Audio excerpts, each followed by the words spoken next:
Hello, everyone. Welcome to episode 3 of the interview series that I host called Building a Healing World Through Oneness.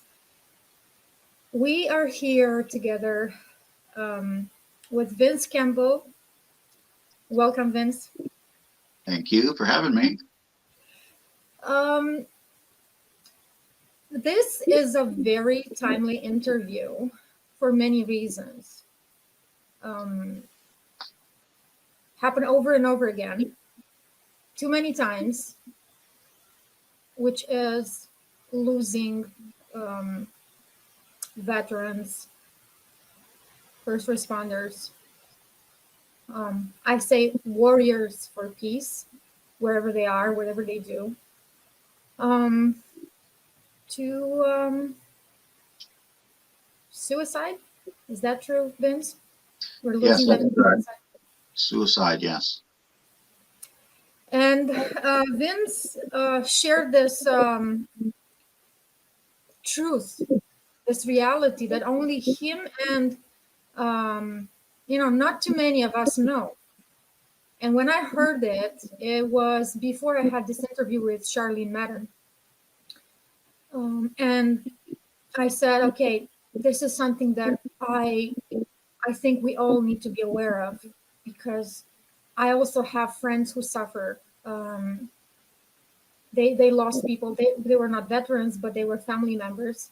And, you know, it's because of suicide they lost them. So this is how the interview with Charlene came, because Charlene has a story. And this is why now, right after Charlene Madden, we have Vince with us.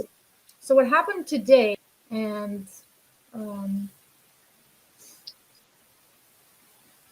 because this is a sad day, I will start with Vince first with keeping 30 seconds of silence for those we lost, and then we'll do a short prayer for all those involved, and then we'll start sharing with Vince, talking about his what I call PhD or life experience, how he came to be who he is and do what he does right now, because he is bringing a change where he is with what he does.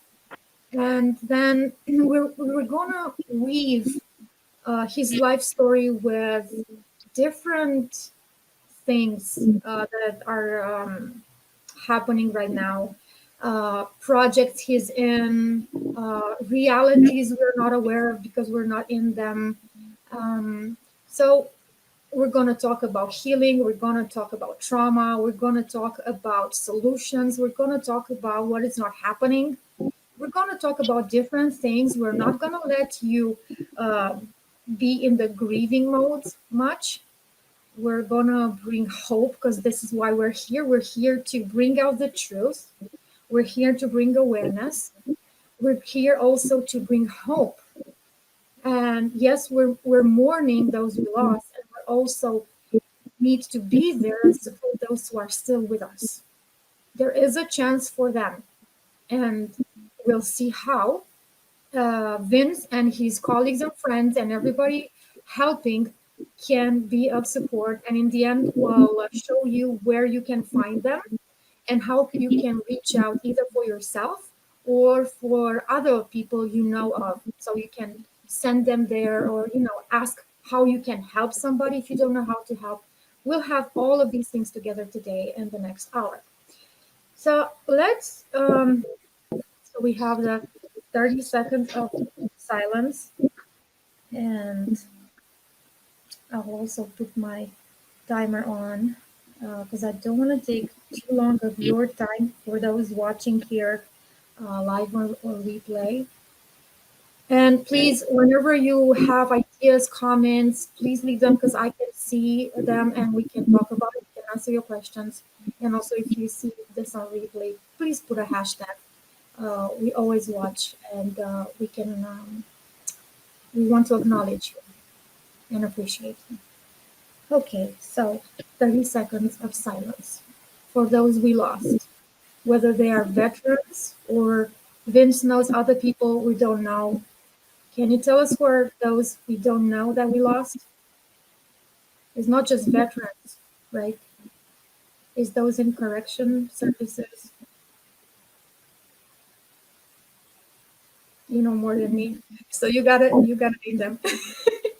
Yeah, absolutely. In correction, we know for police officers since January of 2021, we're getting close to 100 police officers have taken their lives from suicide. That's not including first responders, as in paramedics and doctors, nurses, and correctional officers. So it's really important to reach out when you're not feeling right and get the help that you need, and that's seeing your doctor first. Family members see there's a problem, encourage, push. You might get a lot of resentment, but that's okay. You push and you push and you push.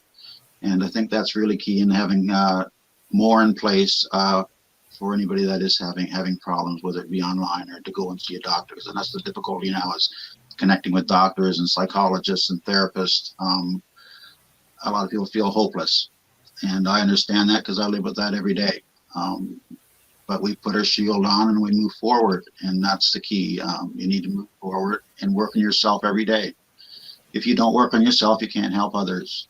And acknowledge you have a problem. That's just key. I know I've been there, so stubborn, and that doesn't help. That doesn't help with healing. So be honest and open, and get the help that you deserve. If you don't work with yourself, you can't help others. Absolutely. This is really, really important to know and be aware of. And this is the truth. Well, you have to love yourself first. If you don't love yourself, then you can't help others, and that's being content with who you are and where you are in your journey of healing. I've been at this for a long time, and every day is a struggle, as I said. But you learn new things, you meet new people, and there's hope and wellness waiting. Absolutely. We are here to help 24/7. And we're here now to keep the silence and then pray, and then you'll bring the details on it. So for 30 seconds, keep silence for those who lost.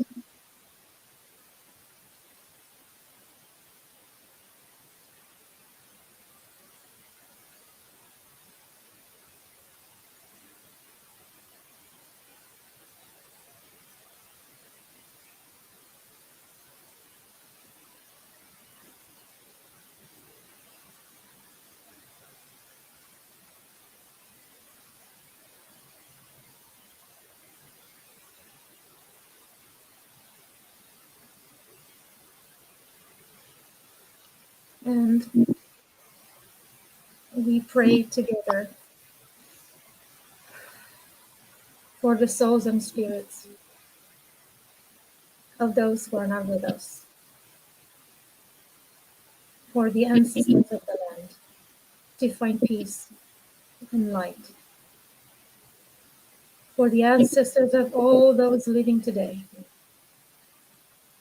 to find peace and light, for the families, colleagues, friends of those who are struggling today, those who fought their war, whatever that is, whatever that was, who fought for peace, to keep the peace, to keep the world at peace.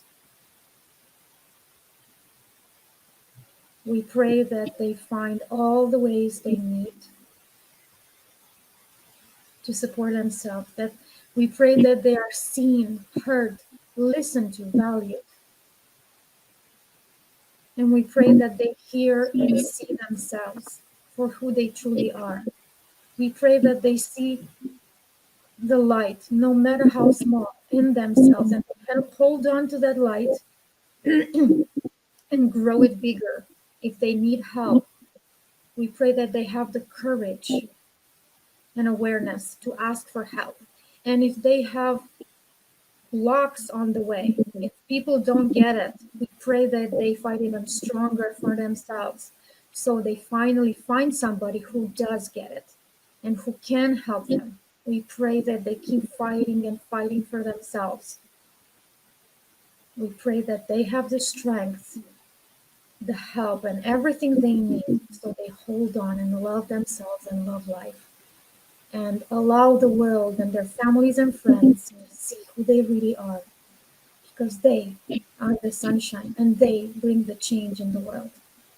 And it starts with themselves. And we also pray for those around them to have the awareness, the knowledge, the strength, the power, the energy, the courage, and everything they need to support themselves first as caregivers and then those suffering, their loved ones. We pray that they can make a great team together to help each other and to support each other in the most appropriate ways for the best and highest good of all. And we also pray that the human heart finds its way in the most miraculous ways possible in the lives of those who need it. Vince, if you want to add something, please do. I think you said everything perfect, Andrea. That's how we can hold them in our prayers, and prayers for the family and friends of those that lose a loved one. That's the challenge. And as you said earlier, the challenge of living with somebody that's with PTSD or needs help. So if you see little signs, just show that you care and keep encouraging. That's all you can do when there's alcohol and there's drugs involved. There's some things that you just can't fix. But if somebody does pass, at least we know in our hearts that we've done everything we possibly could to help them out. I know I had a brother that was in that situation. I lost him. He was an alcoholic.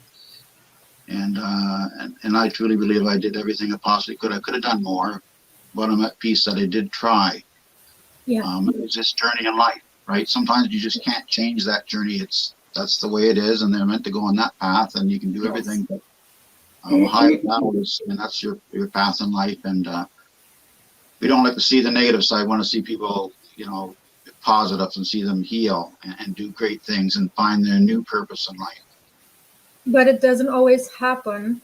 And as caregivers or friends or whatever we are in that relationship with that person, we also must be aware, like you said, that we are limited in our support. And it's not limited by what we can do. Right. It's limited by the decision that that person, as a sovereign being, is taking upon their mind, their life, their health, their money, whatever that is. And as much as we want to bring the change, bring the healing, we have to respect that whatever decision they want to make. We cannot force people to change. We cannot force people to heal. What we can do is say, I am a rock for you. I am here. I am here. I'm a rock for you. And I will do my best and I will bring everything I have in my power to bring in your life. All you gotta do is ask. If they don't ask, you gotta make peace with yourself that, well, this is the boundary between my life and that person's life, my choice and that person's choices. It is a relationship. At the same time, we're two hands who want to be together or not. That's the key. As long as you don't enable their behavior, that's what happens. A lot of people enable their behavior and give them a soft spot where they can drink, do drugs, give them money. So that's not helpful at all. But that's another part of it. But really, you can't change their path, but you can work with them and be there for them.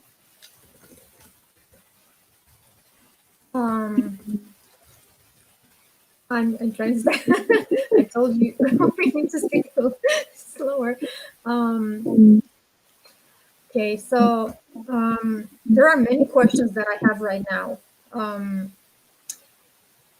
And I will get to them. I'll take on like questions like how do we recognize the signs? But I will start first with your story because you can tell us through your story the how, the why, the what, and many other things. Who are you, Vince? You really want to know? um, it could be a long story, short one. I'll try to summarize as much as I can without getting, too much detail. But my father was in the Canadian Armed Forces. What you'd say is an Army brat. We lived on the bases and lived in the military housing and basically grew up. I was born in Calgary, and my dad was in the RCR. He was 30 years, his whole career. And what happened, there's a marriage breakdown, and my brother and I ended up living in the Gaspé Coast. At that time, the military wasn't very passionate about marriage breakdowns, and my dad actually lost the rank because of it. Wow. He was supposed to have a post. Yeah, so it was there's nothing in place. It was almost like frowned on, divorce. So we ended up in the Gaspé, and from there I lived on the farm with my grandparents and aunts and uncles, which was incredible. Then we would reconnect with my dad in Calgary and move to CFB Gagetown in New Brunswick. Mm-hmm. In New Brunswick, my dad was, of course, in the military there, and we were there for 8 years. And then we ended up in Spring Hill, Nova Scotia. He was support staff for the Amherst Reserves. So anyways, basically from there, I graduated from high school. I was in the military in the reserves out of Spring Hill, 1st Nova Scotia Highlanders. And I left the military and came to Ontario, and I became a correctional officer in Toronto. And, all through that journey, you have different things that happen in life that are small traumas. I had a major trauma when I was in the military. That led to PTSD diagnosis today. But all along that journey in corrections, there's death, there's suicide, murders, you name it, everything. So really, it wasn't an ideal place for me to go to, but that's where I ended up, because it's a love of, police and law enforcement, and I had a lot of friends at Spring Hill that were correctional officers in the Spring Hill institution. So I came to Ontario and worked there, and like I said, there's a lot of trauma. My major factor was with regards to health, being in a closed institution that wasn't cared for very well. A lot of physical problems developed. So anyways, from there, I basically left and went to work for Rogers Communications. I took a buyout and went back and was retrained for networking and ended up working with Rogers. So along that journey, you have all kinds of ups and downs. Comes to the point where I ended up in hospital for 6 weeks, like a mental health breakdown. I was on about 12 different medications. I've gotten to my wit's end where it's just so many side effects with the medications. Nothing was working. And Can I? Sure, go ahead. So can we go back to why did you get to the hospital? What happened? You mean the hospital for 6? Yeah. I basically I signed myself in. I knew because you couldn't handle what was going on with you. Yeah, I wasn't like I was suicidal, but not to the point where I really would do something. It was just your wits end. You knew you needed the proper help, and they had me on medication that I couldn't get off on my own. Some were opiates, and some were ones that were, once you're on them for life, you really don't get off. And there's a lot of side effects with getting off, which took several years before I finally became clean of the medication. And that was my journey in the hospital. At that time, it was almost like an awakening for me. Mm-hmm. Similar like Chris Burkett's story. If you look at his, I heard these like bells and this angelic music, and I'm thinking, where is this coming from? In hospital, in his bed, and it's just a ward. But that's when it started. And after that, I knew I had to work myself to heal and slowly drop the medications. And I proved to the doctors I could do that. Along with cannabis, I use cannabis. Right now, I'm with companies called Accolade. It's all organic, and Mm-hmm. cannabis was the healing medication for me. I use it every day, and that's for mental health, for pain management. So I started to do a lot of research in cannabis, and I worked towards dropping a med and CBD oils, and all of a sudden, So I we got, get this. It is all gradual. You didn't take all these oh no, medications and then boof, you started to something else. It was a gradual thing where you would have both the medication and this, and you would release the medication yes, slowly while yeah. bringing something else in exchange. Okay.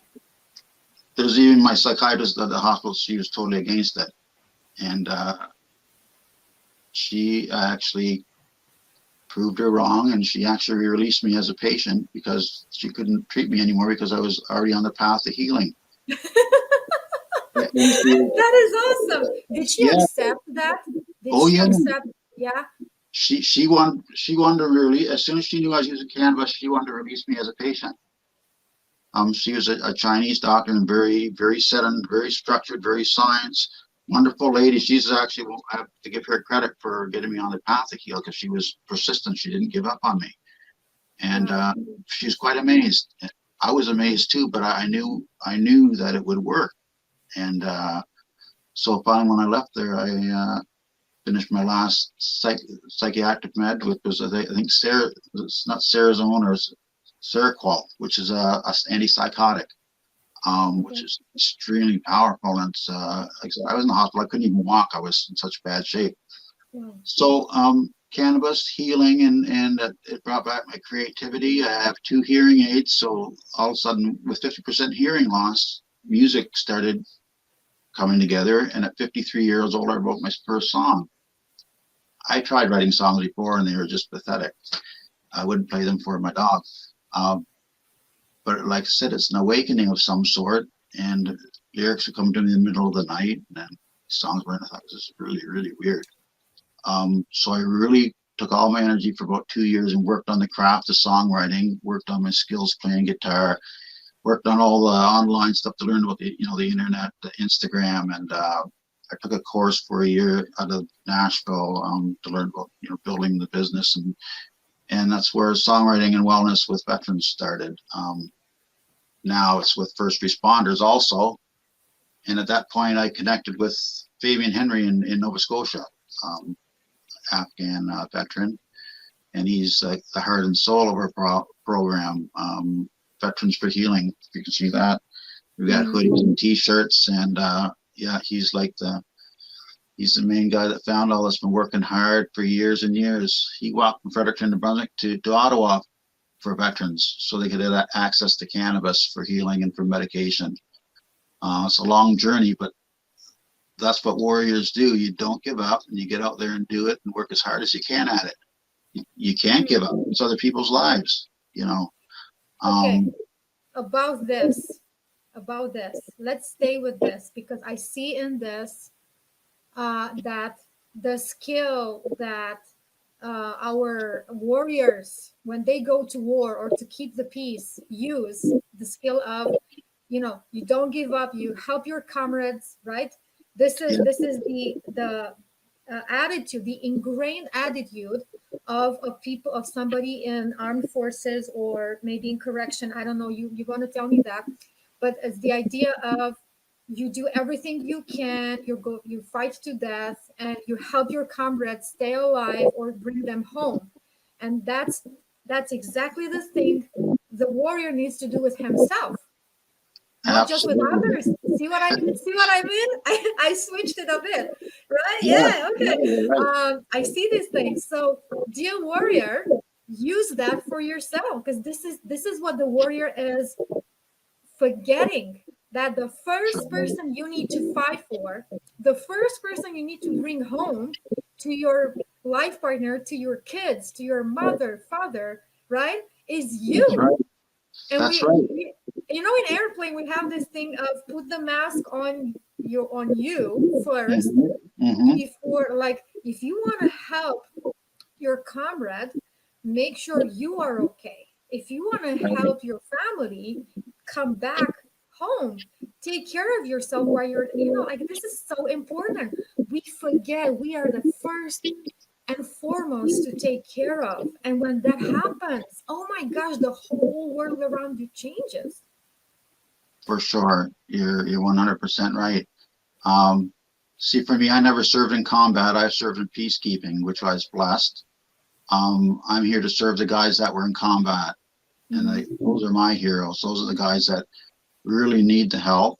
I'm not saying that I don't need it also, but you know, I see it, and it's so nice to be able to do something. And for me, that's my purpose in life, through the music and through the wellness and through Veterans for Healing. The difference that we can make, I saw it in the summer, and it just blew me away. The power of this program, the power of wellness, the power of pulling people together with the same cause. Very nice to see. It's heartwarming, and we have lots more to come. So we're really on a great path. The power of community, because this is what you're bringing. Like the, I have a kiddo who's trying to get in. Okay, the people who are in combat, and not just in combat, wherever they are in their role, in their position, holding on a place, like in penitentiary, wherever you are, they are and feel alone, right? And what brings you back to yourself, or brings you home in your heart, home in your body, is community, is the support, is all the hearts and hands together, that circle of healing, that circle of support. It doesn't necessarily have to be a physical circle, No, right? It wherever we are, we can hold together that space. And before we get into more of how that can happen, I am curious about your hearing. You've been into music, and music is resonance. It has to do with the hearing.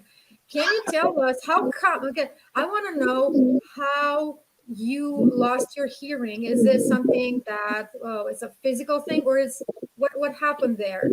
it was from gunfire in the military. I was on the rifle team, and I think one summer it was every day for about 2 months. All we did was shoot. But you know, you have gunfire from whether it be 106. I wasn't around artillery, but it's just noisy everywhere. You just can't avoid it in training. So one of the things with the military, pretty well, if you don't have hearing loss from it, then I'm very surprised to a certain degree. But you just can't be protected all the time. So to me, it's a benefit. It's a blessing, because I have two, and it's digital, and it really, like I said, it's night and day. I hear birds chirp when I put them on. I heard, leaves crackling on my feet. I never had that before for the longest time. So that's the power of the hearing aids. And then they connect to my cell phone, and so I would not be doing music without them. Everything was all off balanced, like you said, tone and melody and everything is just difficult to do when you're writing songs and trying to sing along with an instrument, let alone on stage live when you've got people and speakers and chatting and that. It's tough. It can be done though. I'm working at it. Okay, so you had your hearing until the life happened, which is normal in your environment, and you lost your hearing. You have hearing aids, and Yes. you are singing. Do you think it's the right time to sing a song? If you want to, it's as long as you put your ear protection on, you'll be safe. No. But before you do, or while you're getting ready, we have Charlene Madden here live, and when we were talking, she said healthy boundaries for all parties is so important.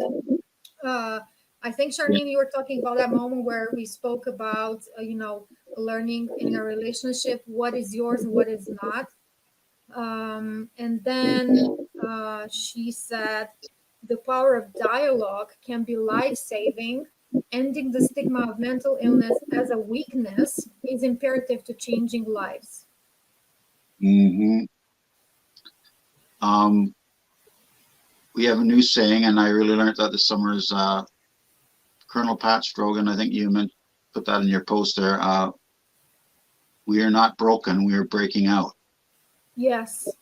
Right. So I always went, well, we're broken, but we are breaking out. He really reinforced that to me in the summertime, and it's a really positive note, something that you're not labeled as being broken all your life. You're just changing the way you're thinking and finding a new path. And I really like that, and I really connected with me. So Yeah, Charlene Madden says so powerful. Thank you, Charlene, for being here. thank Uh, you. Again, before, because I we have so many ideas with this interview. I try to bring them in. Um, this is this is another reason why this interview is happening. Stephen Beardwood, and I looked through his Facebook page, and because I did not get permission to put his post here during the interview, I just shared the quote. And he said on November 11th, which is Remembrance Day in Canada, he said, "Today, let us also remember veterans who have lost the war at home, who have no pension or home. The Yeah. war at home. It took me a while to get it, only by meeting Vince and looking through the stories he shared and listening about his life and reading the materials were given by him, I realized, yeah, because they leave home, a safe, loving place. They go where God knows what's going to happen. Nobody knows. You can be shredded into pieces, or you can witness your friend and colleague die in front of you, or you can witness him dying without you. Like you can't help them, and which is horrible to witness, and there's nothing you can do about it. And all of these things, which is trauma to the highest level possible, when you witness them like that, Yes. and they come home. And guess what? Because of the trauma, and I'm speaking like I've been there, but Vince, you're going to tell me if I'm wrong, but because of the trauma, you are broken twice. One, you are not the person you've been when you left the loving, safe home. Two, the people you see do not get you anymore. Is it? That's correct. Can you You're say a more while different I person, yeah. help the kiddo? Yeah, no, you're a different person for sure. On a positive note, Stephen and I are going to Kingston tomorrow for a radio interview. So we'll get a chance to talk and bring some things to light with regards to what's going on, and let some of the public know. I think Andrea's putting her little one down. Think she'll stay down? My little one? Yeah. No. Aren't they fun at that age? She wants my presence. Can you hear that? Okay. Yes. I'll bring her in while you're singing. Okay. So you want me to do the song now? Okay. This song is called Find Your Sunshine. It was written by Reggie Storm and myself. This was a really weird one of my just learning as a songwriter. The lyrics came to me about 2 o'clock in the morning, and I wrote them down and I sent them up to Reggie at 6:30 in the morning. And Reggie wrote the melody and arranged the lyrics around. And the end result is Find Your Sunshine, which is a song to promote songwriting and wellness with veterans and first responders. Ooh, we got a paddle here.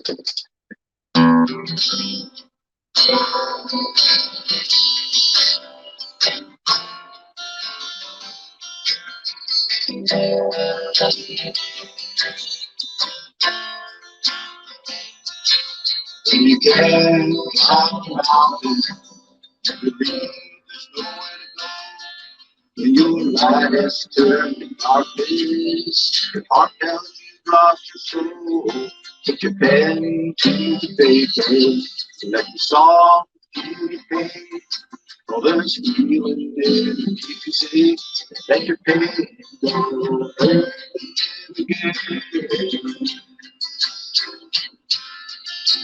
Learn to live again.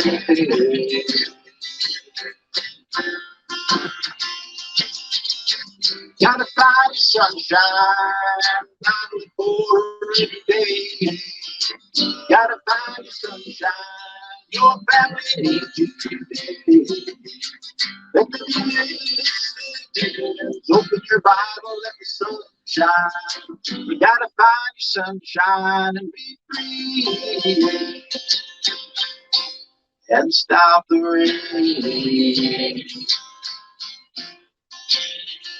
Stop the rain.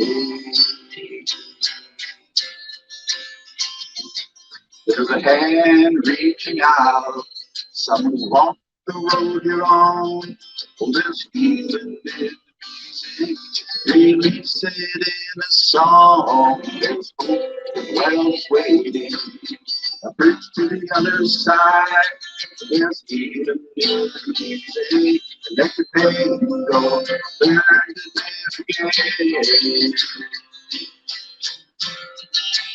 Learn to live again.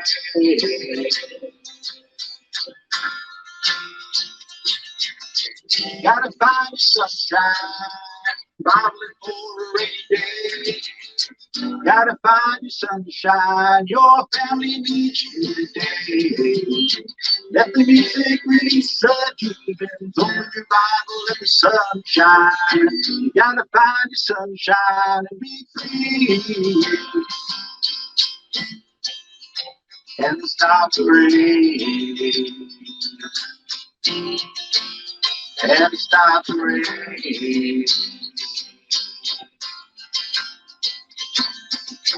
Gotta find your sunshine, Bible it for a rainy day. Gotta find your sunshine, your family needs you today.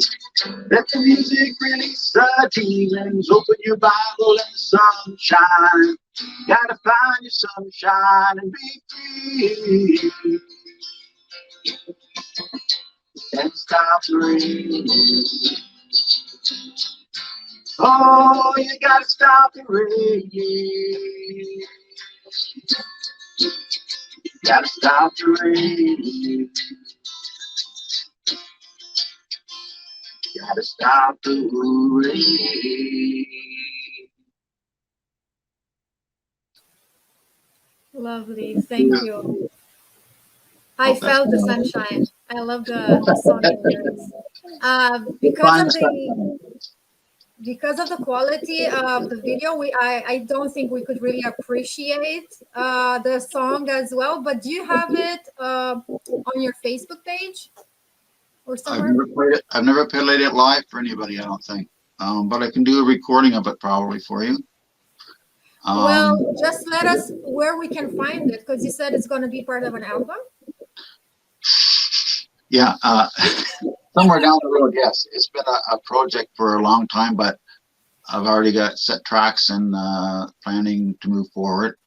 It'll be a slow process, but that will be a song that will be on it, yes, for sure. Okay. I don't have a recording of myself singing it, just Reggie Storm. So I'm going to work on that, and I can send you a copy or put it on a little video or something, or whatever, SoundCloud. Well, that's up to you. I think we should be, I think just listening it today, knowing that this is the first time, it's an honor, and thank you. Well, thank you. I appreciate it. I wanted to share, now that because we're speaking about songs, to share your SoundCloud page. May I? Yeah, go ahead. I've got to do some work on that to tidy it up, but it's yeah, it's okay. Whatever you got there, it's good. So let me see. If this is the one, right? That's it. Yeah. Mm-hmm. Got it. Yeah. Have Sailing Down the Bay, My Brother's Bible, A Carver Sign Marked, Veteran Master, Bossman, Did You Hear Me Call Your Name, Anne of Campbellton, Black Walls, Black Ceilings. Can you tell us, how do you do these songs? That's a really great question. I have no idea. In actual case, I have to give a lot of credit to Song Studio, which is Chris Burkett. He is actually one of the mentors at Song Studio. I didn't attend that year, but Chris is connected to Song Studio and he's a mentor. And that's probably where really I had some foundation before I attended their workshop, but they really gave me the enthusiasm and the spirit to move forward and really realize how powerful songwriting and storytelling was. So I have to give credit 100% Blair Packman, Alistair Bradley, and the whole team. And it's absolutely an amazing thing. I try to encourage veterans to go there, and if you can go there live when they get back after COVID, it'd be wonderful.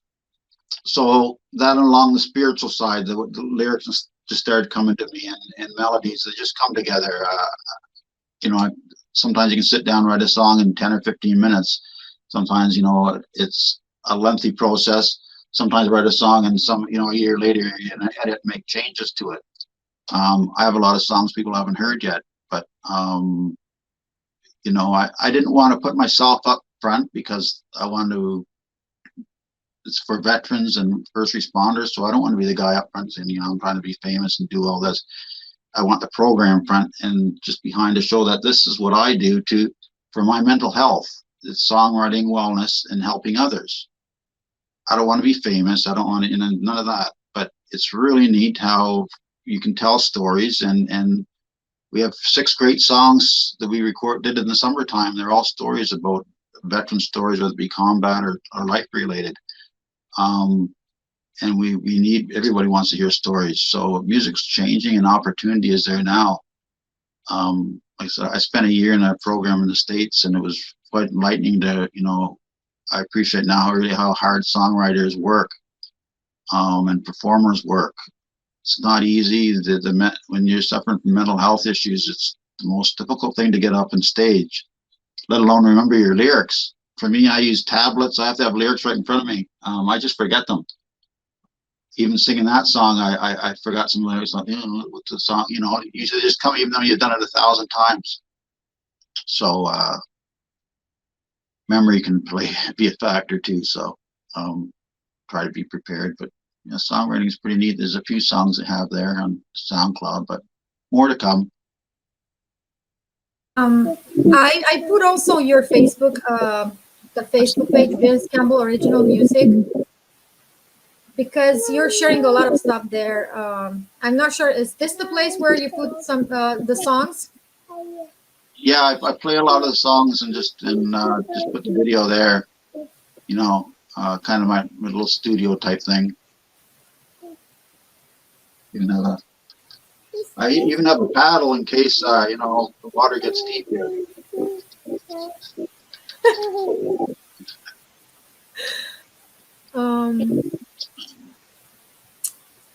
Okay, so I wasn't okay. I'm gonna stop sharing that. Let's talk in the last minutes because we have only let's see, 15 minutes or so. Okay. Let's talk about the work you were talking about, because you said you don't want to be the one up front. You're just the one talking about what needs to be said and heard, and Yes. all these organizations you're part of. So start with the one, whatever comes to your mind to talk about, and I'll bring up the pages and we're going to look at it. One that we really have to talk about is the one with 4 pillars of healing. Yes. Can you tell us what it is while I'm trying to bring it on?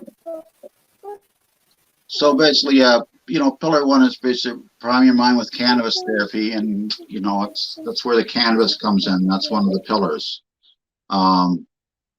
So pillar 1 and pillar 2 basically is to get yourself a therapist, get yourself a doctor, get out and get the help that you need, is key. The cannabinoid therapy is one of the pillars that supports everything.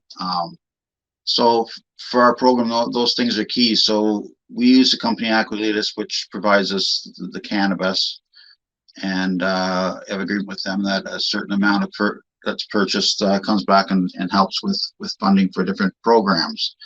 So veterans are getting a quality product that's on a regular basis. You receive oils, whatever you need, and we're here to support the peer support to say, we do this, I've tried this, I've tried that, this has worked for me. And with a lot of questions, a lot of new veterans coming on board, there are questions, they're new, they're hesitant because, think all through your military career. I mean, I used to charge people and put people in the hole for having, whether it be hash or pot in jail. You look back at that now, that, you did your job, but that's what your job, and it's unfortunate that's, in hindsight, they had to, there's a consequence for it, but those were the rules there. So it's even for like the guys in the military. I mean, you're charging, putting people in jail, and even some people kicked out of the military for using cannabis. So it's a mental change that a lot of people have to make to realize that it is medicine. It's not to be abused, but it does work. You say a pillar 1 and pillar 2, and pillar 3 is basically natural healing methods, whether it be yoga, wellness, nature, just things that are natural that can really help with heal. I get some setbacks in that, but you just keep pushing forward. That's the thing, and realize you join whatever group. Fabian says a tribe. So say you're out west and like we have a great group in the East Coast, join with those that are on the same path for healing. And hopefully we'll have more of that in Canada as we grow our program. We're growing more in Ontario. But the East Coast really has an incredible amount down there they've established. So we can take from them and hopefully spread it right across the country, so that everybody has a support they can go to online or go to physically to help them along the journey. And pillar 4 is reshaping your future, basically. Patient-centered model of care. How are you going to reshape your future? For me, I found a new purpose, and that was in songwriting and wellness, and helping others, and doing basically. My father didn't receive anything from Veterans Affairs, nor did he receive any help at all. It was a really tough journey, and my brother was an alcoholic. He was in the military, and he died because of his alcoholism. So what I do for them. They're my motivation. They're my energy to move forward. And I also have a brother in Trenton. He did 2 tours in Afghanistan. He lives there now, and he's out of the military. But this is all for them to. I know this works. It's powerful. You have to change your life. But what I really saw in the summer was when we all connected on common ground, and there's no BS, there's no ego or nothing. We're all on the same page. We're all using cannabis. We're all healing and talking about how we can do things better, how we can grow programs and draw others in. A lot of the suicides that you have drugs involved, with cocaine. When someone's on cocaine, there's not too much you and I can do. That's where we really need professional help. When you're that deep into drugs where, you'll steal or do whatever you need to do to get that drug, that's beyond our help. You need to be stable when you come to us, so that when you're in a retreat, you don't have a trauma, you don't go off, something doesn't trigger you to affect everyone else. You have to be at a certain point in healing. So pillar 1 and pillar 2 are key. That's when you can come and be involved in our retreats, and really you really know what's going on then. You've done a lot of work on your own. But this is years. This is a few months or a few weeks. This is years, and it's every day. There's a lot of bumps in the road that you're going to go in, and you're going to go backwards. You pick yourself up and you move forward like a warrior does. And if you have to walk the walk to be able to talk the talk, kind of thing. And that's a real benefit. I'd never be able to do any of this if I haven't had tons of trauma from the past. These are just some things you have to experience to help others.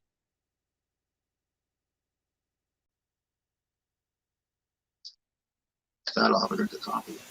While you're enjoying your coffee, I'm gonna put here what Charlene Madden commented. Community is so important. Surrounding yourself with others who know the struggles you're experiencing. Yes. And that's what's happening in all these places you shared about, and other places that people can find around them if they are right. And then she said, purpose is key, a new mission to save lives. Absolutely. That's the key, is to find your purpose. It's going to change from the military. in the military, it's your life is military. All of a sudden you're out. I know with my dad, it's like, well, geez, you've got some plans, but it's just different. So find something that really fuels your soul, whether it be carpentry or whether it be making knives or nature walking or something. And but coming together in groups and it's very important. I'm a bit of a hermit myself, so I don't reach out as much as I should. But that's just that's my personality. I'm an introvert, so I need to reach out more because you feel the difference when you do. And that's the thing. It's not good to be isolated. It's important to have others to talk to. We had a Zoom meeting the other day.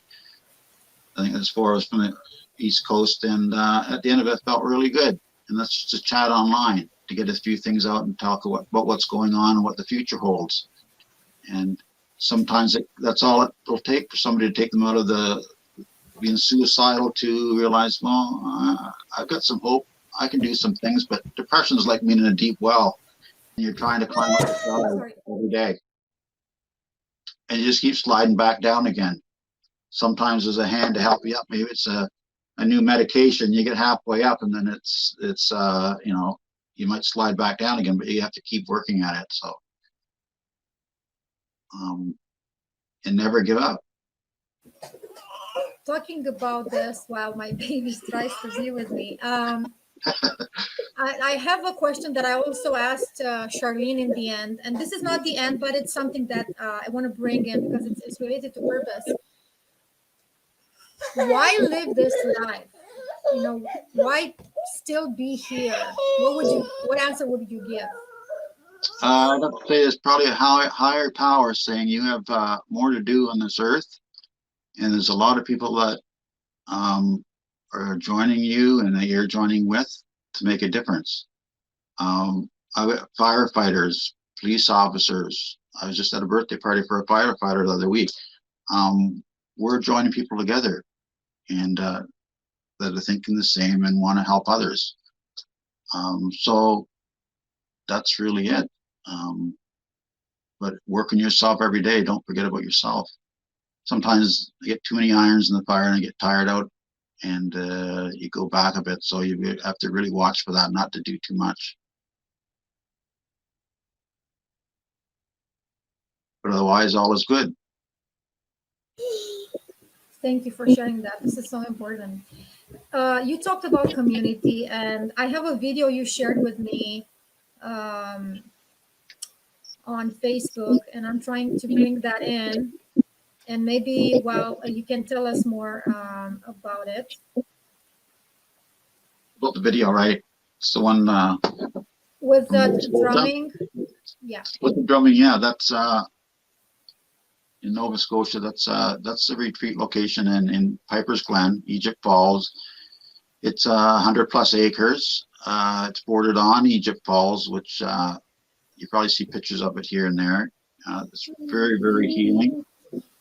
That's the main location for going to be for retreats and for outdoor activities.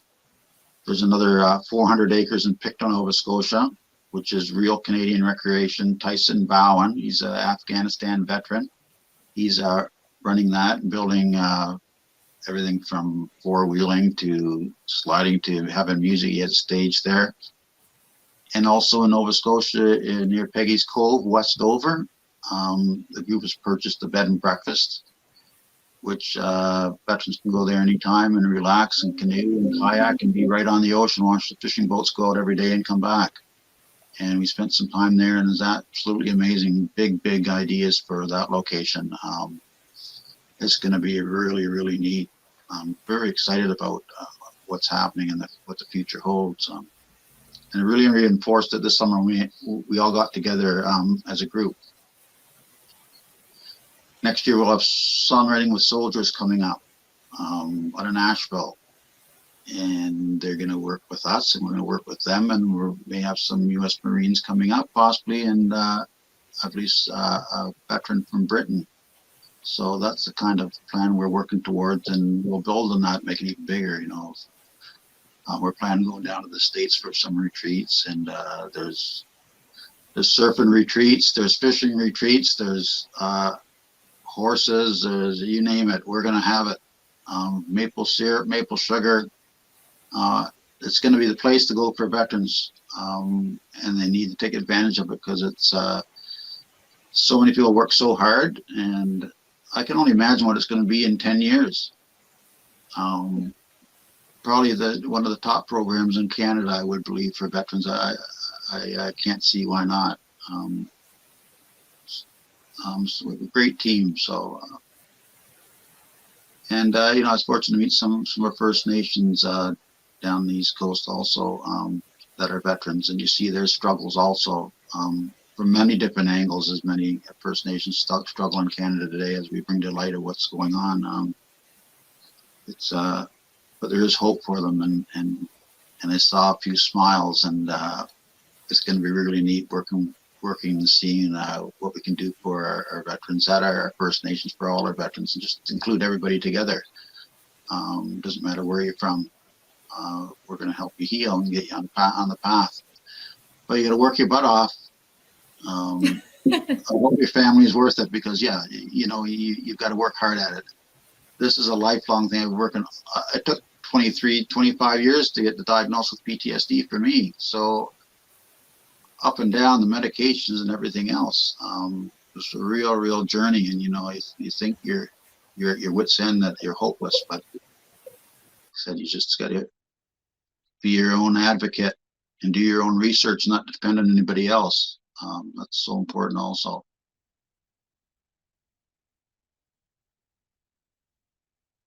I think we got all our pillars covered there, didn't we? Well, talking about what you said and bringing, you know, diversity. Before this interview, I remember you and I were talking that trauma does not pick people.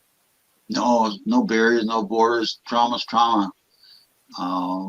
If you're in Afghanistan, you witness, you know, roadside bombings.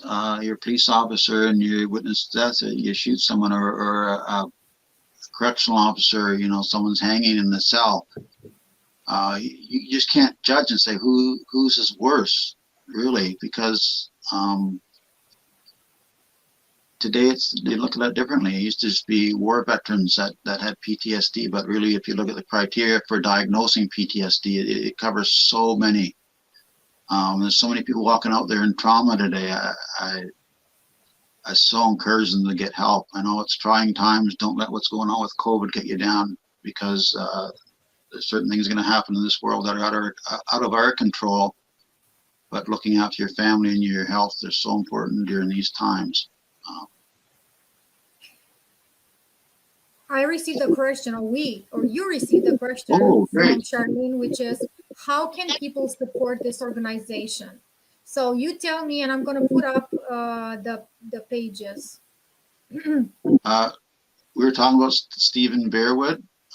Veterans House Charity is, if you're doing it on a financial side for donations, I would direct you to him. You can make a donation and you'll get a tax receipt back for your income tax. So this is the one we're talking about, Veterans House Charity? That's it, yeah. You have a button here, donate now. That's it, yeah. And you can make a donation. You pick the amount. And just select, where'd you like it to go? Do you want to go to veteran song camps? Do you want to go to programs for first responders and veterans? You know, there's always things that are needed. You know, whether it's be gas to go places for different events, is just so much. But help is so appreciated, and that's the venue to go to make a donation if you so choose.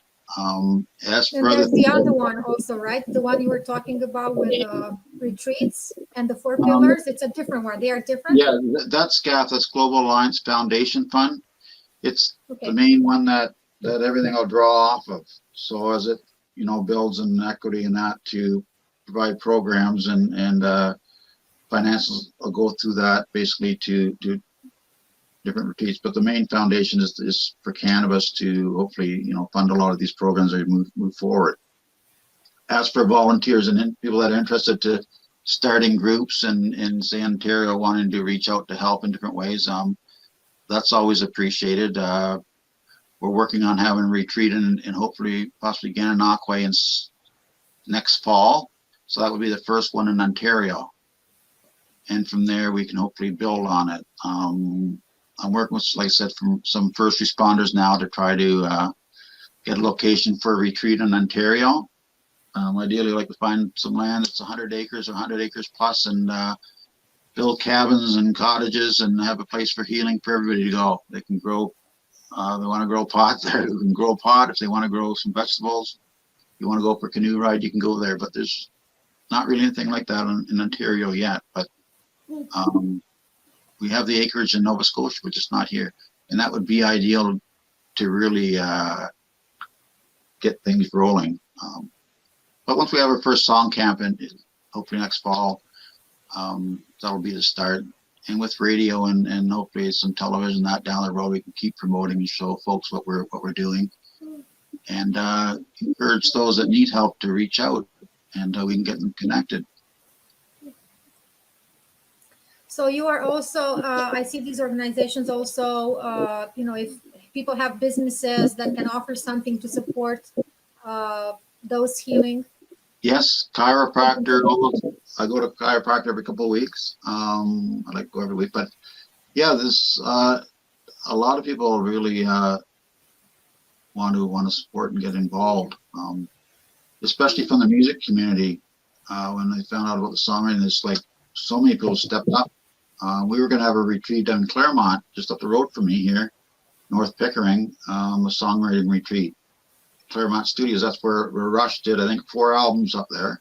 Bare Naked Ladies recorded there, and we were going to have real cool, but it's not out of the picture yet, but that's what the first plan was. But we probably need a little bit more space, considering we realized, you need to spread out a bit more so people have space to go for walks, and so choose. Sometimes you have to just remove yourself from those environments and give yourself time to play guitar, just go for a walk on your own.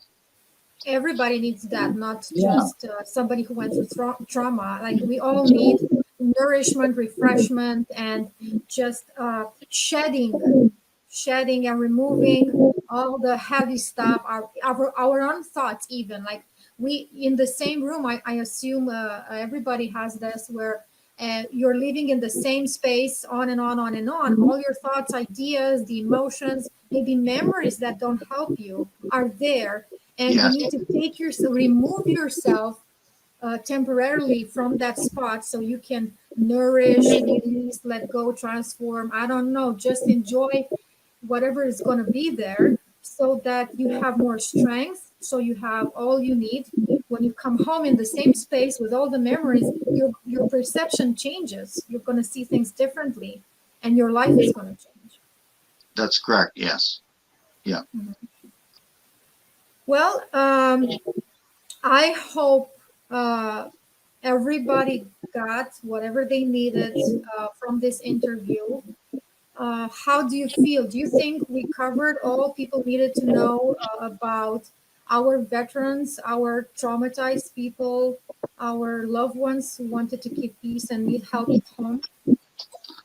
Yeah, I think we covered a good bit of that, Andrea. At least, you can always have more things down the road if you think of any topics. I certainly wouldn't have a problem coming back and talking about them.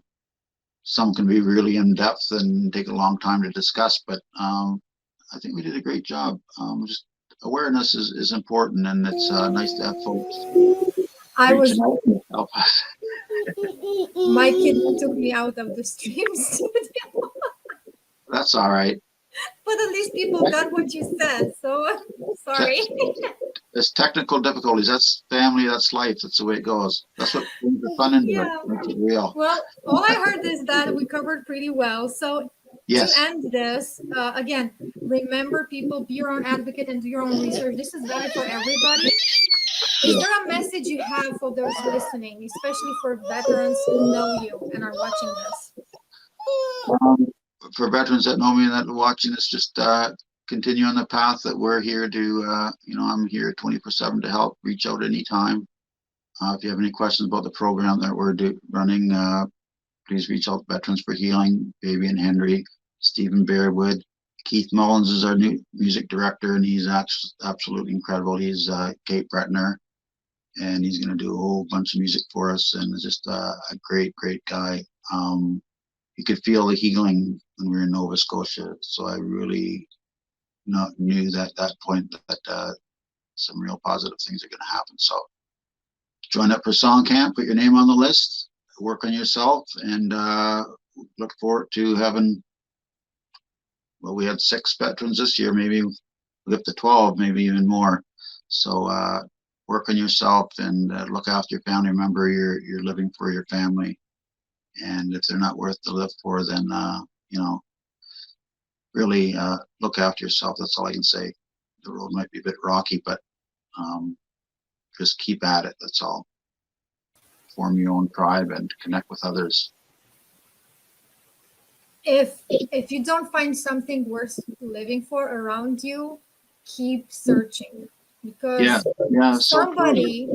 somebody is gonna be touched by what you managed to go through. Somebody, just like Charlene Madden, I experienced that, where she had a plan that she didn't follow through because she heard 3 people sharing their story of making it through. Yes. Right? That's so when you're gonna make it through, I have goosebumps, you're gonna see miracles happen. One life can be saved or changed by allowing yourself to go through the healing, stay alive, and share your story. Right. I do believe we've saved lives already. I could almost say that with 100%. So that's very heartwarming, and that's lets us know we're on the right path.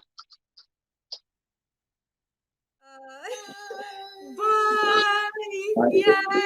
Well, thanks for having me, Andrea. I appreciate you. Keep doing what you're doing. It's so appreciated to have folks like yourself out there providing awareness and allowing us a platform to let other people know what we're doing. So thank you so much for that. And I guess that's it. Thank you for being here, and we are both saying here goodbye.